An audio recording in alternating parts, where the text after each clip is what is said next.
Hace no mucho tiempo se produjo un estallido social que tuvo como eje principal a la comunidad afroestadounidense. Las protestas por la muerte de George Floyd, sobre las que se habló mucho al respecto, en reglas generales, las discusiones parecían siempre omitir un aspecto importantísimo para entender el porqué de la volatilidad popular en torno a estas cuestiones. La comunidad afroamericana, quien históricamente siempre se llevó la peor parte del racismo sistémico de su sociedad, no es la primera vez que tuvo que salir a la calle en busca de justicia. De hecho, hace no mucho tiempo consiguieron organizarse en un partido que supo no solo cuestionar al establishment político de finales de los años 60, sino que también a lo largo del tiempo captar la simpatía de una porción significativa de la población general, desde Marlon Brando hasta Tupac Shakur. Hoy vamos a hablar del partido Pantera Negra.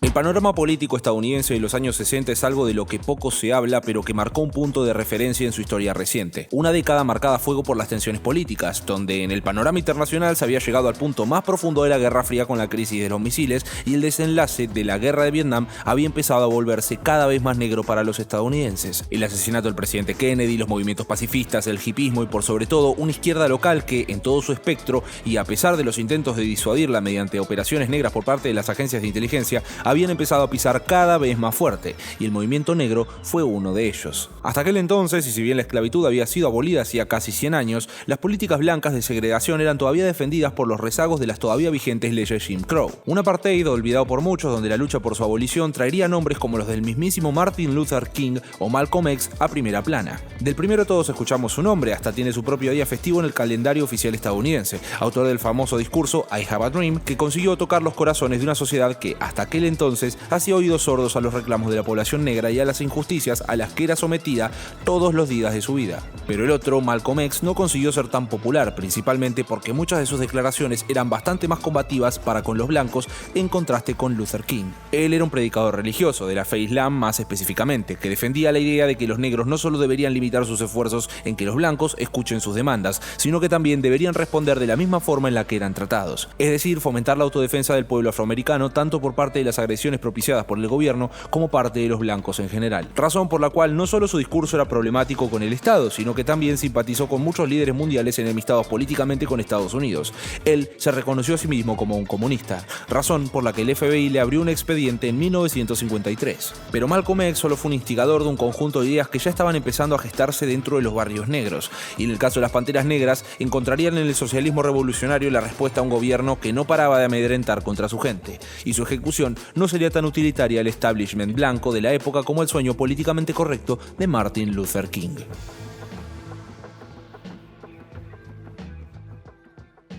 Para cuando este grupo empezó a gestarse en 1966, las ideas de Malcolm X ya no eran más que un recuerdo. Este había sido asesinado en 1965 presuntamente por 3 miembros de la Nación Islam, religión que el propio Malcolm profesaba, como dije anteriormente. Y no muchos años después, Martin Luther King Jr. tendría el mismo destino, pero a manos de un supremacista blanco, aunque existen varias alegaciones de conspiración que apuntan hacia un móvil político. Pero esa es otra historia. Este último promovía la desobediencia civil y la no violencia, idea que el partido Pantera Negra claramente no compartía, transformando esta característica como un pilar esencial en su forma de hacer política. En sus inicios, por octubre de 1966, su principal actividad era la de formar patrullas civiles armadas en un intento de apañar la brutalidad policíaca que azotaba la ciudad de Oakland, en California, contra los afroamericanos. Este grupo empezó a fomentar la autodefensa del pueblo negro, incitando a la población negra a ejercer el derecho constitucional de los Estados Unidos a poseer armas, de la misma forma en la que lo hacían los blancos. Es importante resaltar que, por aquellos tiempos, si eras negro y alguien por alguna razón le molestaba tu presencia en un supermercado, por ejemplo, casi tenía el derecho de darte una paliza y sacarte a patadas del lugar. Y si bien no era legal, rara vez serías escuchado por la policía, y mucho menos que la persona que te golpeó sufra una consecuencia. Y defenderse, no, eso no era una opción. Ibas a ir directo a la cárcel. Si bien su objetivo no era atacar a alguien en primer lugar, de sentirse acorralados o en peligro, responderían ferozmente y sin piedad a su agresor, de la misma forma en la que lo hace una pantera, filosofía que los unía con la idea de autodefensa de Malcolm X. Pero poco a poco esta suerte de guardia civil comenzó a mutar en todo un movimiento político cuya militancia trascendió más allá de la seguridad de los barrios. Entre sus acciones sociales destacaba el programa de desayuno para los niños, la habitación de clínicas gratuitas para la población y la lucha en contra de las drogas, un mal que alienaba todavía más a los jóvenes y adultos dentro de los barrios. Además, y teniendo en cuenta el escaso acceso que los negros tenían a la educación, desde el Black Panther Party se impartían clases gratuitas de derecho y economía, autodefensa y primeros auxilios. Su función ya no era únicamente el de armar al pueblo afroamericano, sino que la de llevar adelante una revolución cultural. Valores que transcribían mediante 10 máximas o puntos que articulaban todo el pensamiento del movimiento. 1. Queremos libertad, queremos el poder para determinar el destino de nuestras comunidades negras oprimidas. 2. Queremos pleno empleo para nuestra gente. 3. Queremos el fin del robo a nuestras comunidades negras oprimidas por parte de los capitalistas.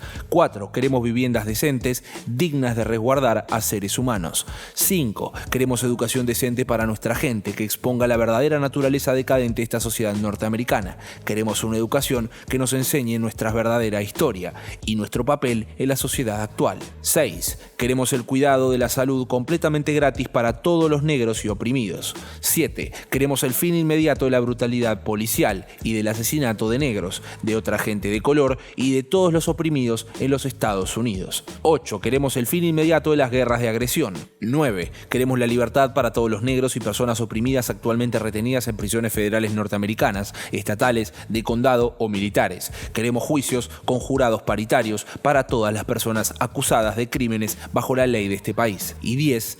Queremos tierra, pan, vivienda, educación, vestimenta, justicia y el control de las tecnologías modernas por parte de las comunidades de personas.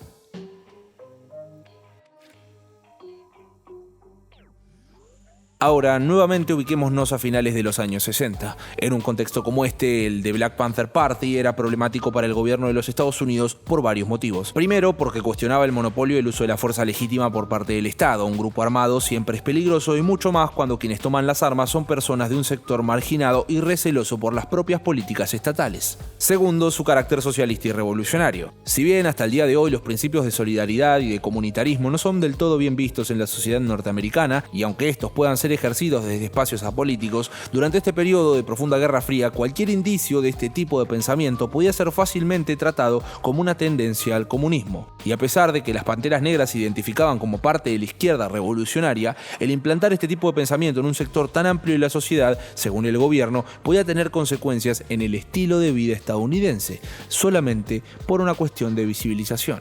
Y por último, durante su apogeo en 1970 consiguieron tener presencia en casi 70 ciudades de todo el país y miles de personas apoyando el movimiento, además de la simpatía y el aval de otros movimientos y partidos de izquierda. Razón por la que el propio FBI decidió tomar cartas en el asunto. Al mando de J. Edgar Hoover, la Oficina de Investigación declaró al partido la mayor amenaza interna para la seguridad del país y supervisó mediante el COINTELPRO, un programa de contrainteligencia que, mediante tácticas de vigilancia, infiltración, perjurio, acoso policial y muchas otras que en la mayoría de ocasiones incursionaba en lo ilegal, se intentó socavar la imagen y el liderazgo del partido, con lo que se buscó incriminar y desacreditar a sus militantes para así poder desarticular al partido mediante la criminalización de este. Pero no solamente se limitaron a la propaganda negra. Durante este proceso se llegó a la detención y al asesinato de varios miembros, de los que resalta el nombre de Fred Hampton, muerto a balazos por el FBI mientras dormía, o al de Bobby Seale, involucrado forzosamente al juicio de los Chicago 7, suceso del que ya hablé en otro video y en el cual fue sometido a humillaciones propias de un sistema judicial tan racista como las leyes Jim Crow. Para 1970, los infiltrados del FBI ya se habían encargado de producir suficiente desconfianza entre los miembros del partido como para empezar a sabotearlo desde adentro, desde provocar expulsiones hasta involucrarlos en actividades ilegales como el tráfico de drogas y extorsión a los comerciantes de la ciudad de Oakland. Lo que, y de la mano de la prensa, se encargaron de poco a poco hacerle perder el prestigio que tanto esfuerzo le había costado al de Black Panther Party durante los últimos años ganarse.